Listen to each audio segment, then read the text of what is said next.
사도신경으로서 신앙 고백 드리겠습니다. 나는 전능하신 아버지 하나님 천지의 창조주를 믿습니다. 나는 그의 유일하신 아들 우리 주 예수 그리스도를 믿습니다.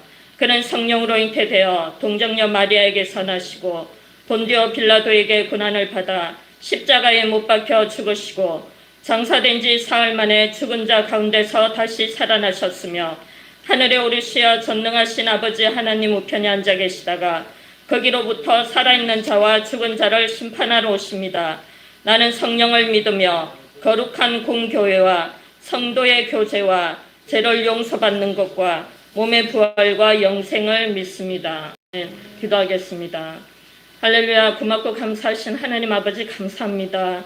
하나님 올 한 해도 이제 하나님 아버지 한 달이 남은 이 하나님 여기까지 저희들을 늘 이끌어 주시고 지금까지 지켜주신 은혜 정말 감사합니다. 하나님 아버지 한 달도 하나님 아버지 정말 하나님 안에서 마지막으로 최선을 다하는 올해가 될 수 있도록 하나님 아버지 저희들을 축복하여 주시고 오늘도 수요 예배를 성령님께 모든 것을 여자오니 성령님께서 온전히 통치하시고 주관하여 주시옵소서. 감사드리며 우리 주 예수님 이름으로 기도드렸습니다. 아멘. 오늘 함께 나눌 말씀은 시편 23장 1절 말씀입니다. 시편 23장 1절 말씀입니다. 다 같이 합독하시겠습니다.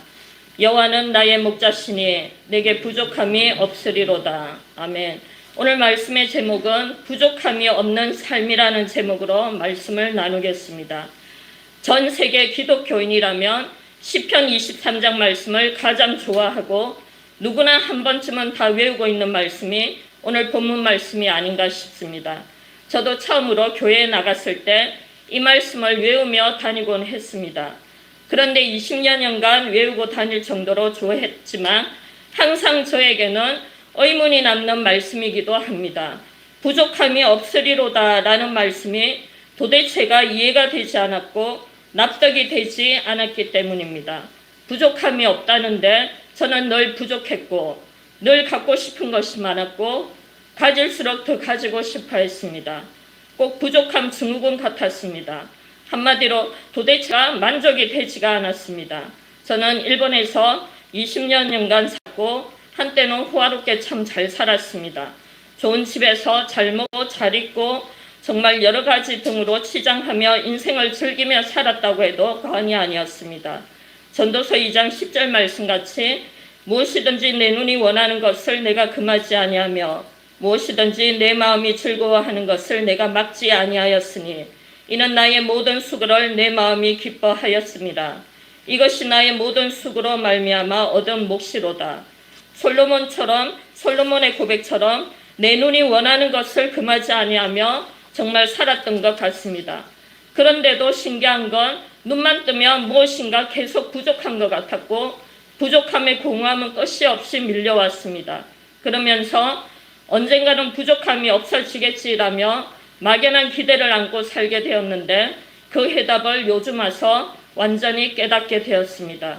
그토록 원하고 찾던 답을 알게 되었고 너무 기쁘고 요즘 말로 완전 감동 그 자체입니다. 저는 요즘 오늘 본문 말씀처럼 여호와는 나의 목자시니 내게 부족함이 없는 삶을 살고 있다고 강력하게 말하고 싶습니다. 더 이상 부족함이 부족하게 보이지가 않고 더 이상 부족함이 저에게는 전혀 문제가 되지 않기 때문입니다.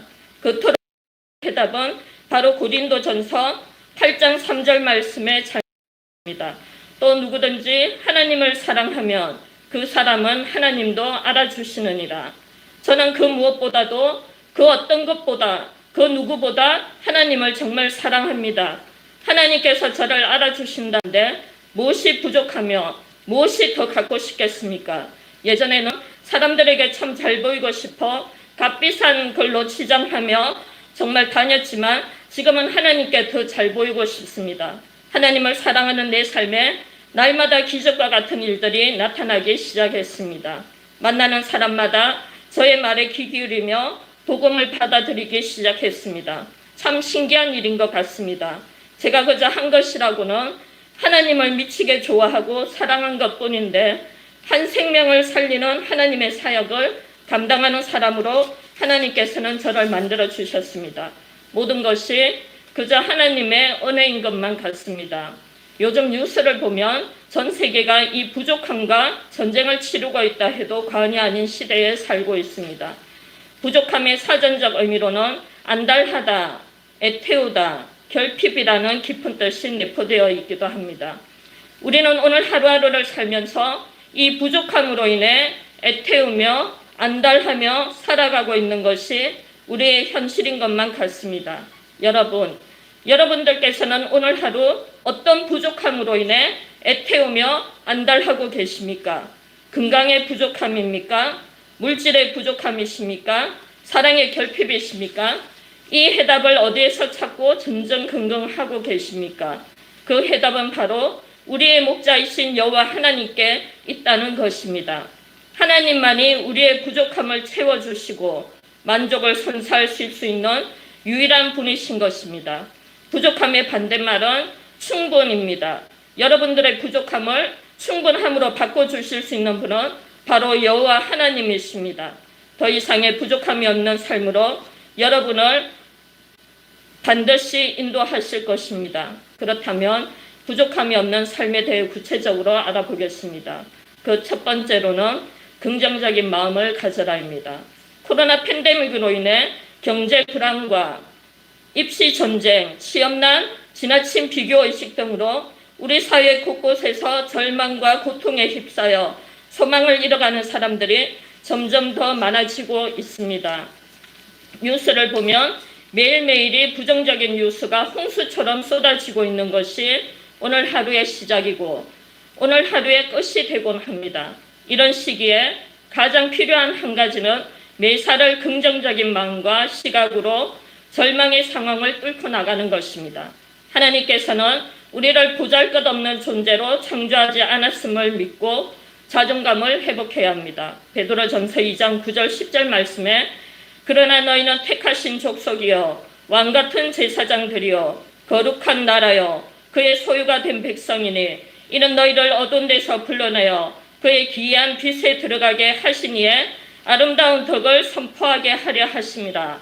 너희가 전에는 백성이 아니더니 이제는 하나님의 백성이요 전에는 국류를 얻지 못하더니 이제는 국류를 얻은 자니라. 아멘. 이 말씀을 붙잡고 어려운 상황에 처할수록 긍정적인 비전과 믿음을 잃지 말아야겠습니다. 하나님이 누구이신지 그리고 우리가 누구인지 깨달을 때 상황에 머무르지 않고 전진할 수 있는 힘을 얻을 수 있는 것입니다. 성경은 하나님 아버지의 말씀입니다. 하나님의 말씀은 명령과 약속으로 이루어져 있습니다. 하나님의 약속과 명령이 우리 인생의 긍정입니다. 그 약속을 믿고 명령대로 행하는 것이 곧 긍정인 것입니다. 저는 일본에서 잠깐 회사를 다녔습니다. 가쿠다라는 주식회사였는데 노인센터 같은 곳이 전국적으로 몇 개 있는 큰 회사였습니다. 제가 하는 일은 60명 정도의 어르신들의 오차를 수시로 대접하는 일이 제 담당이었습니다. 그런데 하루는 머리를 감기는 한 분이 안 나와서 어쩔 수 없이 제가 대신 10분의 할머니의 머리를 감겨드렸습니다. 그런데 문제가 생겼습니다. 머리를 감기는 동안 할머님 한 분이 그 자리에서 설사를 하셨습니다. 저는 순간 당황했고 정말 더럽다는 생각이 먼저 들었습니다. 그런데 그때 제 마음속에 누가 꼭 이렇게 말하는 것만 같았습니다. 왜 더럽냐? 너 속은 이 설사보다 더 더럽다. 그러시는 것 같았습니다. 누군가가 꼭 저에게 말하는 것만 같았습니다. 마태복음 15장 18절 말씀에 입에서 나오는 것들은 마음에서 나오나니 이것이야말로 사람을 더럽게 하느니라 라는 말씀처럼 주님께서 꼭 저에게 큰 깨달음을 주는 것만 같았습니다. 그런 후 그 설사가 전혀 더럽게 여겨지지 않는 긍정적인 마음이 되었습니다. 할머니는 몇 번이나 미안하다고 사과를 하시며 어쩔 줄 몰라 하셨고 태어나서 처음으로 저는 남의 설사를 치우고 있는 제가 정말 낯설었습니다. 우리에게는 부정적인 상황에서도 긍정적인 상황을 연출시킬 수 있도록 하나님께서는 지혜를 주시는 것만 같습니다. 어떤 경우라도 긍정적으로 하나님의 선하심을 믿어야 합니다. 우연히 포도주에 관한 글을 읽게 되었습니다. 포도주를 빚는데 얼마나 오랜 시간이 걸리는지에 관한 내용입니다. 포도주를 빚는 것은 참으로 기나긴 과정입니다. 먼저 땅에 씨앗을 뿌려야 하고 그런 다음에는 포도나무가 자라 열매를 맺을 때까지 참을성 있게 기다려야만 합니다. 씨앗을 심어서 포도주를 얻기까지는 보통 3년에서 5년이 걸립니다. 그래야 평범한 포도주가 나옵니다. 고품질의 포도주는 5년에서 15년은 걸려야 얻을 수 있습니다. 그리고 최상급 포도주는 20년에서 30년 묵은 포도주가 값비싼 최고의 포도주가 되는 것입니다. 저는 이 내용을 보고 요한복음 2장 물을 포도주로 만드신 예수님께서 처음 행하신 기적이 떠올랐습니다. 요한복음 2장 8절 말씀에 예수께서 그들에게 이르시되 항아리에 물을 채우라 하신즉 아기까지 채우니 이제는 떠서 연회장에게 갖다 주라 하심에 갖다 주었더니 예수님은 보통 20년 넘게 걸리는 일을 순간적으로 이뤄내셨습니다. 20년의 숙성기간이 몇 분의 1초 만에 완성되었던 것입니다. 혹시 이 자리에 병이 완치되기까지 수년이 걸려야 합니까? 하지만 예수님이 포도주 숙성의 속도를 높인 것처럼 여러분의 치유 속도도 빨리 높여주실 것입니다. 우리는 긍정적인 마음으로 예수님께서 행하시는 1초의 기적을 전적으로 믿고 나아갈 때 부족함이 없는 삶을 살아나가게 되는 것만 같습니다. 둘째로는 받을 그릇의 크기를 키워라입니다. 하나님이 아무리 큰 사랑과 큰 복을 주시려고 해도 우리가 받을 능력이 되지 않으면 아무런 소용이 없습니다. 그것은 마치 상대방은 10리터를 주려고 하는데 어이없게 1리터짜리 병을 내미는 것과도 같습니다. 작은 용기를 큰 용기로 바꾸고 나서야 더 많이 받을 수 있는 것입니다. 저는 서면 지하도를 건너다 보면 구걸 하시는 분들을 종종 뵐 수가 있습니다. 하루는 어떤 분은 큰 상자를 앞에 놓고 계셨고 또 하루는 두 손을 모으고 계신 분이 계셨습니다. 저는 항상 드리곤 하는데 두 손을 모으고 계신 분에게는 드리고 싶어도 드릴 수가 없었습니다. 이미 두 손에는 1,000원짜리와 동전 몇 개가 가득 차 있었습니다. 저는 그때 속으로 넉넉히 받을 그릇을 준비하고 계시지 하는 안타까운 생각이 들었습니다. 시편 82장 10절 말씀에 나는 너를 애굽 땅에서 인도하여 낸 여호와 내 하나님이니 내 입을 크게 열라 내가 채우리라 하였으나 라는 말씀처럼 우리는 받을 능력을 키워야 합니다. 믿음을 확장시키고 앞길의 장애물을 뛰어넘어야만 합니다. 하나님은 입을 크게 벌리는 자에게 가득 채워주겠노라고 약속하시기 때문입니다. 부족함만을 생각해서는 풍성함을 맛볼 수가 없는 것입니다. 이 둘은 절대 한자리에 동시에 나타나는 법이 없는 것 같습니다. 마태복음 9장 10절 말씀은 새 포도주를 낡은 가죽 부대에 넣지 아니하나니 그렇게 하면 부대가 터져 포도주도 쏟아지고 부대도 버리게 됨이라. 새 포도주는 새 부대에 넣어야 둘이 다 보존되느니라. 새 포도주를 옛 부대에 붓지 말라고 말씀하십니다. 낡은 부대는 버려야 합니다. 그리고 더 큰 부대를 새로 마련해야 합니다. 2021년 올해도 정확하게 한 달 남았습니다. 올해 실망스러운 일들을 수없이 겪었습니까? 지칠 대로 지쳤습니까? 삶이 뜻대로 풀리지 않습니까? 그러나 다 괜찮습니다. 하나님은 여전히 지금도 우리들을 다스리고 계시기 때문입니다. 안 좋은 기억들은 지금 이 순간 다 버려지시기를 바랍니다. 하나님은 가장 좋은 것으로 우리에게 주시기를 원하십니다. 고린도전서 2장 9절 말씀은 기록된 바 하나님이 자기를 사랑하는 자들을 위하여 예비하신 모든 것은 눈으로 보지 못하고 귀로 듣지 못하고 사람의 마음으로 생각하지도 못하였다 함과 같으니라. 이 말씀처럼 가장 좋은 것으로 하나님께서 예비하시고 준비해 주십니다. 우리가 할 일은 그저 믿음의 그릇을 키우고 기다리기만 하면 되는 것입니다. 당장은 길이 보이지 않아도 꿈도 꾸지 못했던 좋은 삶으로 가는 길을 반드시 열어주실 것입니다. 인간의 눈에는 길이 보이지 않아도 하나님께는 분명 길이 있는 것입니다. 우리는 스스로를 제한하지 말고 하나님께서 새로운 역사를 펼치시도록 큰 그릇을 준비하셔서 부족함이 없는 삶으로 채워주시는 저희들이 되었으면 참 좋겠습니다. 셋째로는 흔들리지 않는 믿음을 가지라입니다. 하나님께서 우리 마음속에 약속을 주시면 그 어떤 부정적인 소리에도 흔들리지 않을 정도로 그 약속을 굳게 믿어야만 합니다. 하나님은 세상의 그 어떤 장애물보다 크십니다. 그분의 약속은 때가 되면 한치의 오차도 없이 이루어지는 것입니다. 베드로후서 3장 8절 말씀에 사랑하는 자들아 주께는 하루가 천년 같고 천년이 하루 같다는 이 한 가지를 잊지 말라고 하십니다. 시간이 걸려도 낙심할 필요가 전혀 없는 이유입니다. 우리는 흔들리지 않는 믿음의 소유자가 되는 것이 가장 중요합니다. 여기까지 살아오면서 우리는 수없는 믿음의 선택과 싸웠습니다. 저도 이 믿음의 선택과 수없이 많이 싸웠던 것 같습니다. 그때마다 하나님께서는 저에게 믿음을 붙잡게 만들어 주셨고 그로 인해 오늘의 제가 있을 수 있게 되었습니다. 저는 오래전부터 믿음의 배우자를 놓고 참 많은 기도를 드렸습니다. 주위에서는 눈이 너무 높다며 눈을 낮추라고 하는데 제 기준의 이상형은 포기할 수가 없었습니다. 어느 날 TV에서 어떤 탤런트의 말이 인상에 참 와닿았습니다.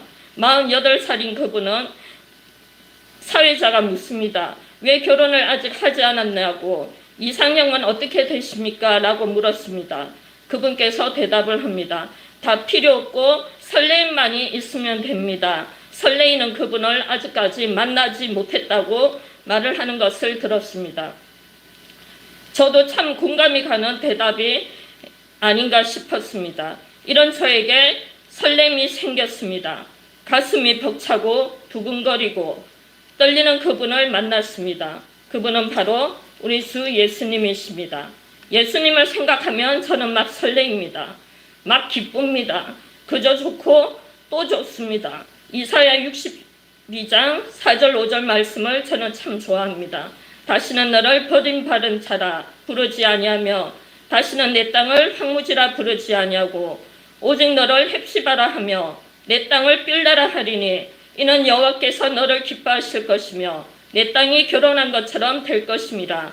마치 청년이 처녀와 결혼한 같이 내 아들들이 너를 취하겠고 신랑이 신부를 기뻐한 같이 내 하나님이 너를 기뻐하시리라.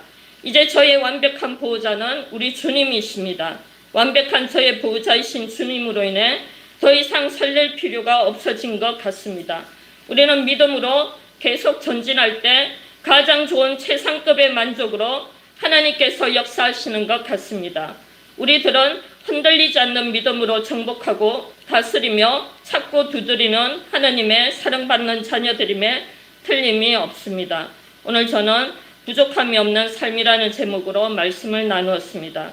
시편 23장 1절 본문 말씀으로 돌아가서 여호와는 나의 목자시니 내게 부족함이 없으리로다.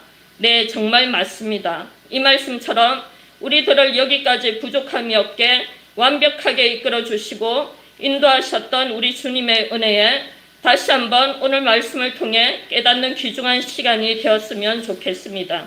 마지막으로 요즘 제가 애창하는 내려놓음이라는 찬양 가사로 말씀을 마무리하겠습니다. 나를 버리고 그의 길을 가는 것, 세상 그 무엇보다 어려운 내려놓음, 내 안에 예수 그분만 생각할 때 하늘의 그 손이 일하시네.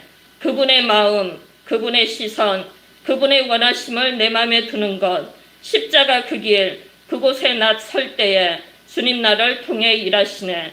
그 사랑, 나를 살리신 그 사랑, 하늘의 모든 영광 다 내려놓으신 내 삶도 그렇게 내려놓습니다. 주님 기뻐하시는 그 길 가렵니다. 우리는 주님 기뻐하시는 그 길로만 갈 때 우리에게는 부족함이 없는, 부족이 아닌 부족이 사라지는, 진정으로 부족이 없는 삶을 살아나가게 되는 저와 여러분들이 다 되시기를 간절히 바랍니다. 기도하겠습니다. 할렐루야. 고맙고 감사하신 하나님 아버지 감사합니다. 하나님 아버지, 오늘 부족함이 없는 삶이라는 제목으로 말씀을 나누었습니다. 하나님, 여기까지 한치의 오차도 없이 저희들에게 부족함이 없게 늘 하나님 이끌어 주셨던 하나님의 사랑과 은혜에 저희들이 늘 감격하며 감동하며 감사하는 저희들이 다 될 수 있도록 하나님 아버지 축복하여 주시옵소서. 오늘도 하나님 아버지 다시 한번 여호와는 나의 목자시니 내게 부족함이 없으리로라는 이 말씀이 하나님 아버지 저희들에게 울림이 되고 하나님 아버지 저희들이 앞으로 살아나갈 방향 지표가 될 수 있도록 하나님 이 말씀으로 저희들을 역사하여 주시옵소서. 감사드리며 우리 주 예수님 이름으로 기도드렸습니다. 아멘.